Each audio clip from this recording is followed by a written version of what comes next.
сейчас буду.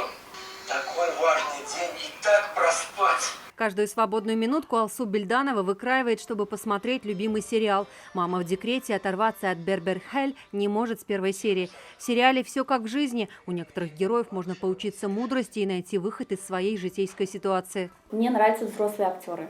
Вот смотришь на Фира Йокберову и думаешь, такая мудрая, так деликатно решает проблемы.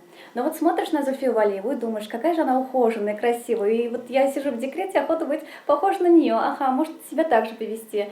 Также смотришь на подростков и думаешь, как же они живут просто.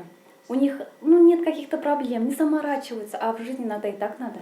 Первая татарская мелодрама «Бербер-Хель» – это 40 серий. История 3 поколений одной межнациональной семьи. В фильме они говорят на 2 языках – русском и татарском. Отсюда интерес к сериалу даже у тех, кто не владеет татарским. Ялдым.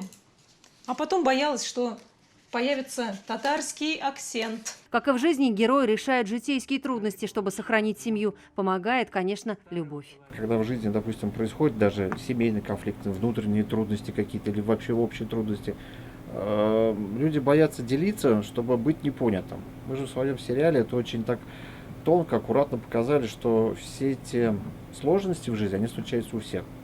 Поэтому разговаривать надо с близкими, любить их, потому что только на них можно опереться. Сериал «Бербер-Хель» сняли в сжатые сроки всего за 5 месяцев. Сценарист и режиссер Алмаз Акберов говорит, очень переживали, как примут зрители. Отклик сериал нашел и у телезрителей, и у интернет-аудитории. Для меня было большим удивлением, что даже, скажем, сестры, братья моих друзей просят скопировать и прям заинтересовались, там, чем кончится. Ну, естественно, конечно, нет, я сказал, смотрите. Русских очень много, которые подключились к просмотру, всех держит интрига. А сегодня покажут, это очень жизненное кино. Все бросаю и иду смотреть сериал. Очень нравится, как играет избалованная Эльвина и ботаник Марат.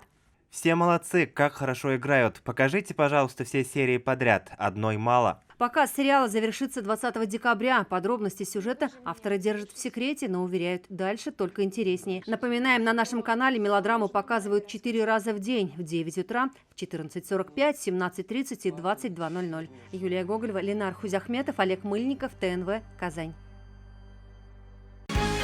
Закажи рекламу на ТНВ. Телефон в Казани 5 705 100.